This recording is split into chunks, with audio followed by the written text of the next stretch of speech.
नमस्कार साथियों।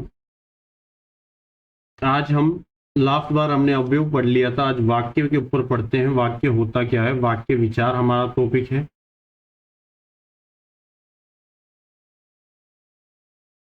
क्या बोलते हैं इंग्लिश में, सिंटेक्स।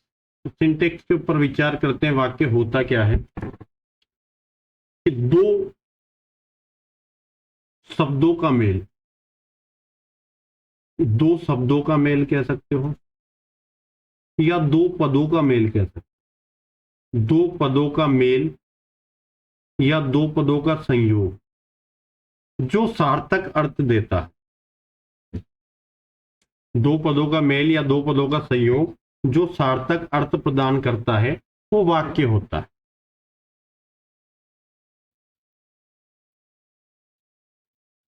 अर्थ प्रदान करता है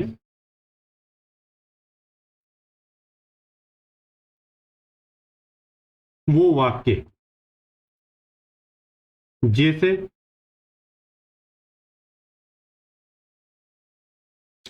माली पौधों को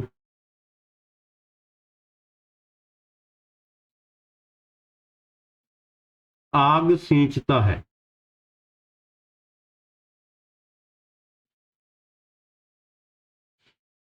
ठीक है, माली पौधों को आग सींचता है। अब इसकी सार्थकता नहीं है कि अगर मैं यहाँ आग की जगह पानी कर दूं तो यहाँ सार्थकता आपको नजर आ जाएगी कि हाँ ये वाक्य सार्थक है, एक अर्थ देके जा रहा है। तो ऐसा शब्दों और पदों का योग या उनका संयोग जो एक सार्थक अर्थ प्रदान करता है, एक युक्ति युक्त अर्थ प्रदान करता है, वो क्या होता है, वाक्य हो।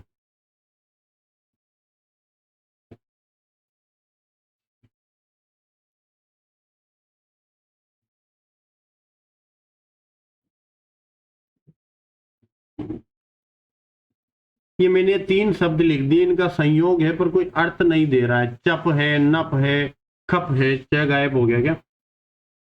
तो ये ऐसे शब्दों को हमने क्या किया, शब्दों को जोड़ तो दिया पर कोई अर्थ प्रदान नहीं कर रहा, तो ये वाक्य नहीं होगा।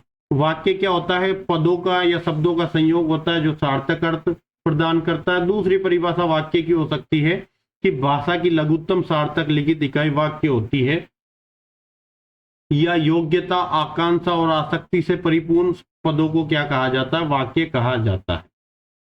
वाक्य के दो अंग होते हैं। वाक्य के अंग कितने होते हैं, दो अंग होते हैं।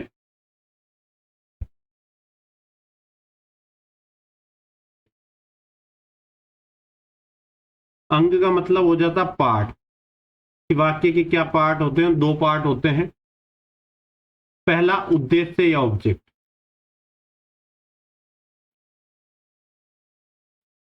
वाक्य जिसके लिए कहा जाता है, वाक्य जिसके लिए कहा जाता है वो उसका ऑब्जेक्ट होता है। कहा जाता है वो क्या होता है, उसका उद्देश्य होता है। जैसे कर्ता के लिए वाक्य कहा जाता है तो वाक्य का कर्ता ही वाक्य का उद्देश्य होता है। जैसे बालक पुस्तक पढ़ता है।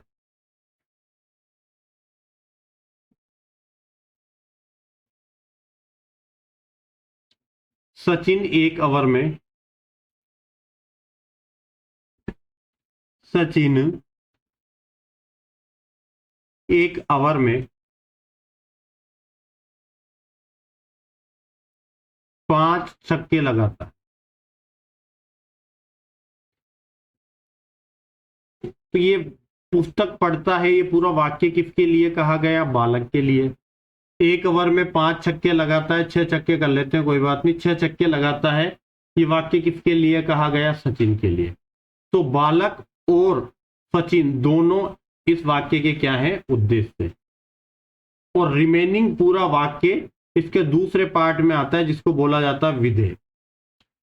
विधेय को इंग्लिश में कहते हैं प्रेडिकेट। तो वाक्य के उद्देश्य के लिए जो कुछ भी कहा जाता है वो उसका विधेय होता है। जैसे एक ओवर में 6 छक्के लगाता है, ये पूरा वाक्य का क्या हो गया, विधेय हो गया। तो वाक्य के अंग या वाक्य के पार्ट की बात करें तो वाक्य के दो अंग होते हैं, उद्देश्य और विधेय। अब वाक्य के प्रकार, वाक्य के प्रकारों के बारे में चर्चा करते हैं कि वाक्य के कितने प्रकार होते हैं।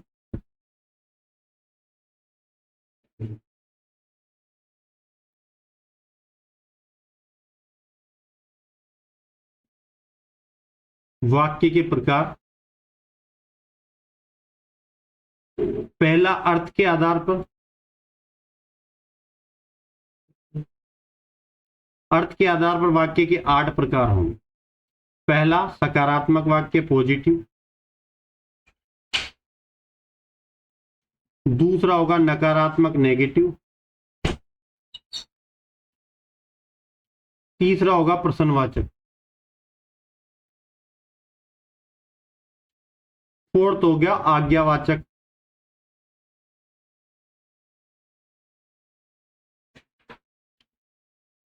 पांच होगा संकेतवाचक वाक्य, संकेतवाचक। इसको कहीं कहीं आप शर्तवाचक भी पढ़ेंगे, शर्तवाचक। छठा होगा संदेहवाचक। संकेतवाचक इंडिकेशन हो गया, संदेहवाचक डाउट, संदेहवाचक या शकवाचक वाक्य। सातवां प्रकार है इच्छावाचक और आठवां प्रकार है विस्मयादि बोधक वाक्य।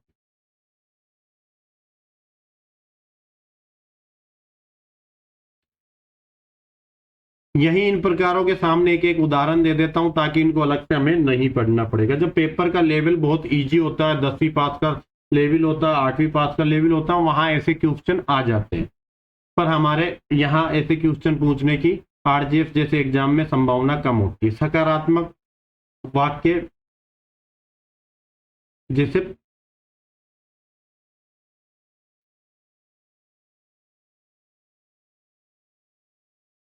पप्पू पुस्तक पढ़ता है, ये क्या है? सकारात्मक वाक्य है। दूसरा, पप्पू पुस्तक नहीं पढ़ता है, ये क्या हो गया? इसी का नकारात्मक हो गया। पप्पू पुस्तक नहीं पढ़ता है, नेगेटिव सेंटेंस हो गया। प्रश्नवाचक, पप्पू क्या पढ़ रहे हो? पप्पू क्या पढ़ रहे हो, क्या लगा लिया? प्रश्नवाचक हो गया। आज्ञावाचक, पप्पू तुम पढ़ा करो, आपने उसको आज्ञा दी है, ऑर्डर दिया है, पप्पू तुम पढ़ा करो, ये कौन सा है? आज्ञावाचक। संकेतवाचक, आप उसको एक शर्त दे रहे हो, इंडिकेशन दे रहे हो, संकेत दे रहे हो कि पप्पू तुम पास हो जाओगे, पप्पू तुम पास हो जाओगे,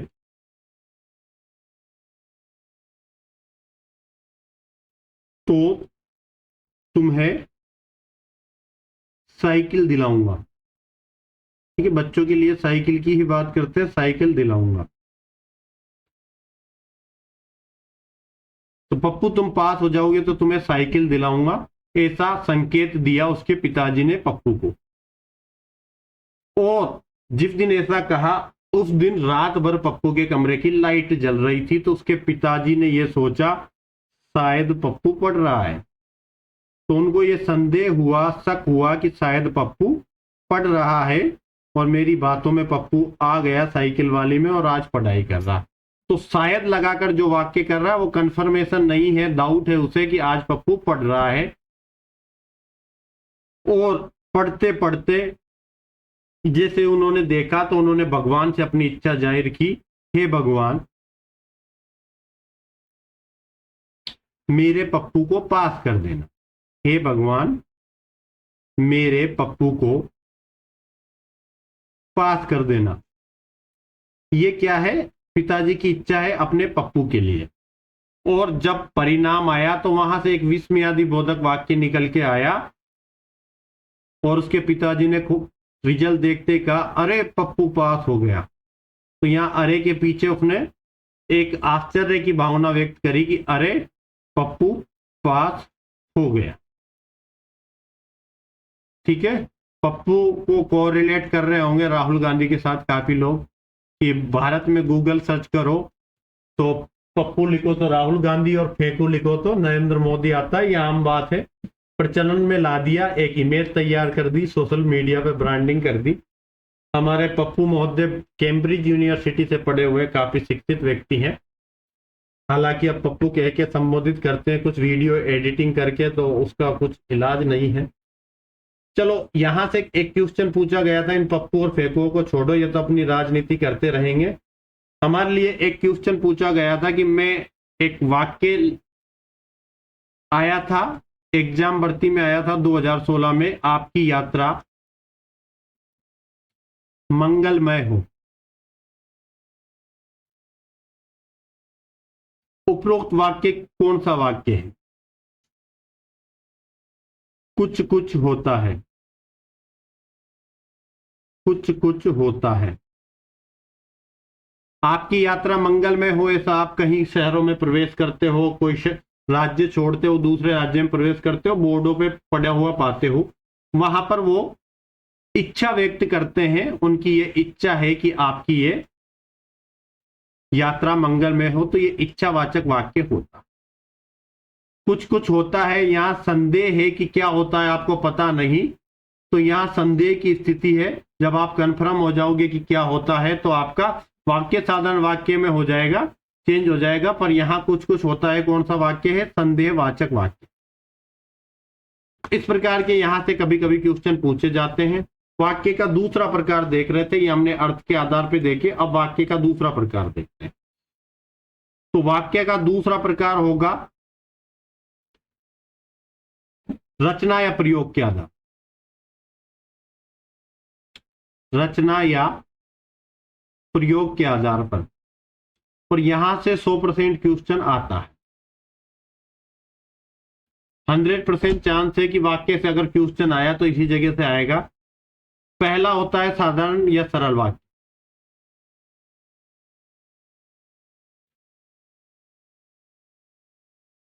दूसरा होता है संयुक्त वाक्य, तीसरा प्रकार होता है मिश्रित वाक्य या मिश्र वाक्य, मिश्र या मिश्रित वाक्य। सबसे पहले हम पढ़ते हैं साधारण वाक्य क्या होता है।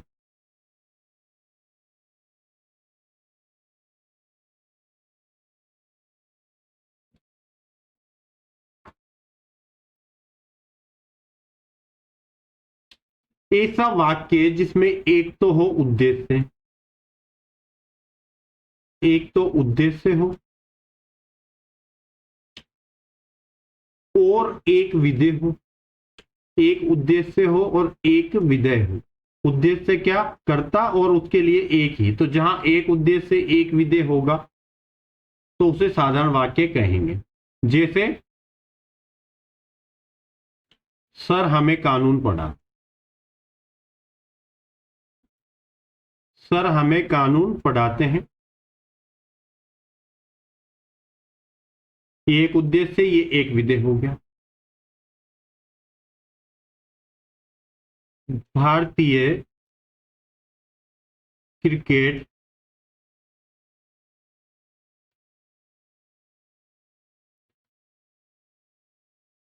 टीम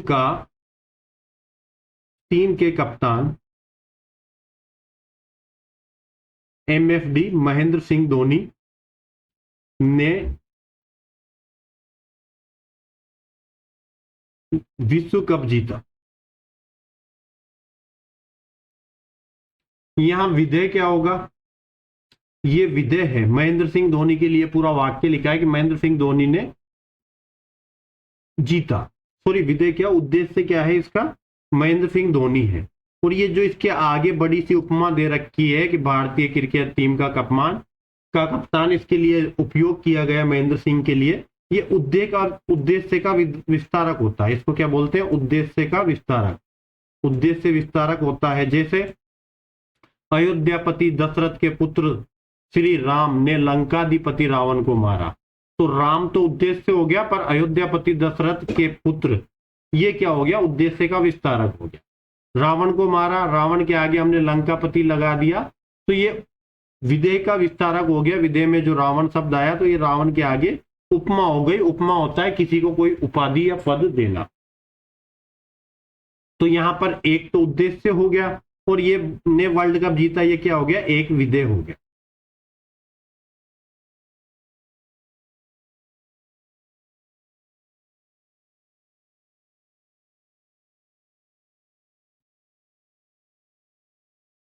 दो मिनट रुकना, सॉफ्टवेयर थोड़ा सा दिक्कत कर रहा है काम करने में।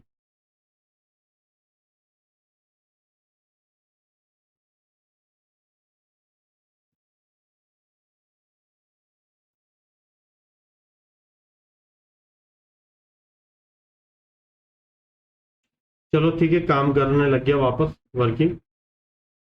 आगे देखते हैं, ये आप साधारण वाक्य समझ के दूसरा प्रकार का वाक्य देखते हैं, संयुक्त वाक्य। यहां से प्रश्न आता है संयुक्त वाक्य क्या होता है, कि जहां दो सरल वाक्य किसी संयोजक से, किसी कनेक्टर से, किसी संयोजक से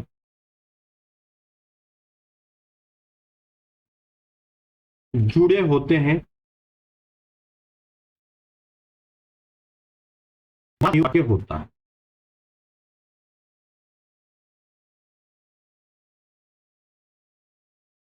क्या हो सकता है, जो संयोजक होते हैं वो पहचान चिन्ह के रूप में आपको मिल जाएंगे, कि आपको संयुक्त वाक्य देखना है तो वहां पहचान चिन्ह, ये संयोजक होंगे। कौन कौन से संयोजक होंगे, कि और के द्वारा दो सरल वाक्य होंगे। सरल वाक्य कौन से होते हैं, जिनमें एक उद्देश्य और एक विधेय होता है। और, या, एवं, अथवा, व, अतः, किंतु, परंतु, लेकिन, बल्कि, अन्यथा, कोमा। कोमा के द्वारा भी दो सरल वाक्य जुड़े होते हैं, तो ये कोमा भी इसी के अंदर आता है। जैसे राम खेल रहा है,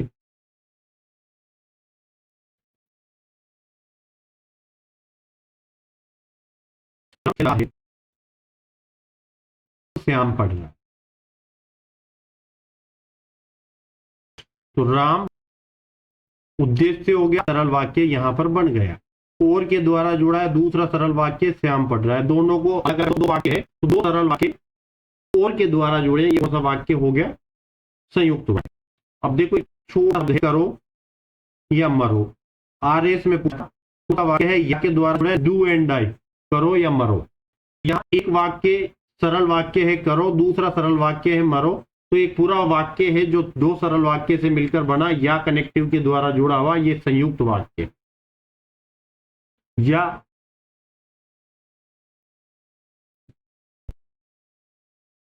अगला देखना है, लिखता हूं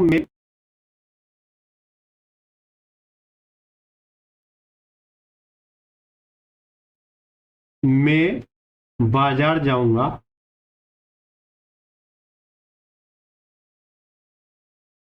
लेकिन कुछ नहीं लाऊंगा।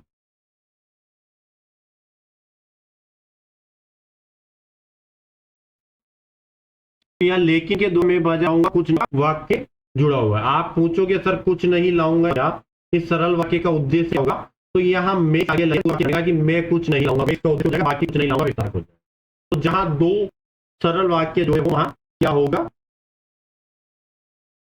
संयुक्त वाक्य होगा। और वाक्य पढ़ नहीं तो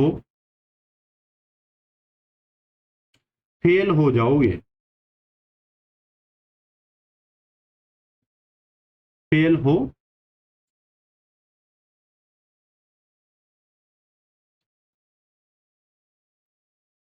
जाओगे। पढ़ लो नहीं तो फेल हो जाओगे, तो यहाँ तो के द्वारा, तो के द्वारा दो वाक्य जोड़े हैं, पढ़ लो नहीं तो आप फेल हो जाओगे।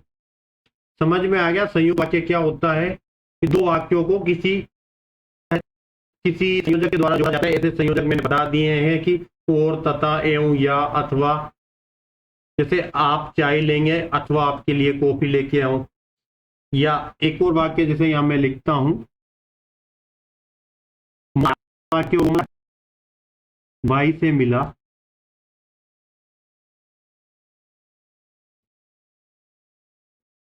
और चल दिया और चला गया। तो यहां एक सरल वाक्य फिर कोमा, दूसरा सरल वाक्य फिर और तीसरा सरल वाक्य। यहां दो से ज्यादा, दो या दो से अधिक सरल वाक्य संयोजक से जुड़े। तो जैसे यहां मोहन आया और बाई से मिला, दोनों के बीच कोमा लगा हुआ है, तो ये कोमा भी किसी दो वाक्यों को कनेक्ट करता है और ये भी संयुक्त वाक्य है। मिश्र वाक्य तीसरा प्रकार होता है रचना योग के आधार पर। रेडी? तीसरा कौन सा होता है? मिश्र या मिश्रित वाक्य।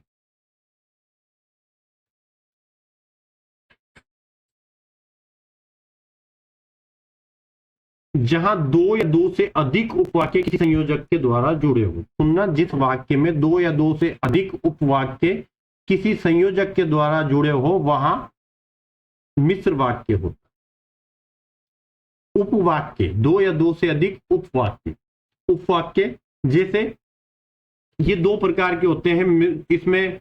एक तो प्रधान उपवाक्य होता है,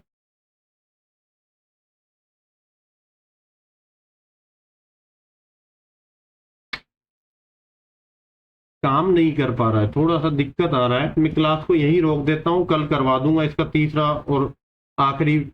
तीसरा प्रकार भी है, उसके बाद हम वाच्य भी पढ़ लेंगे कल की ही क्लास में। आज क्लास को इतना ही रोकना पड़ेगा क्योंकि बार बार दिक्कत आ रही है, काम नहीं कर पा रहा, लिखने में परेशानी आ रही है। थैंक यू सो मच, कल मिलते हैं, रिमेनिंग टॉपिक को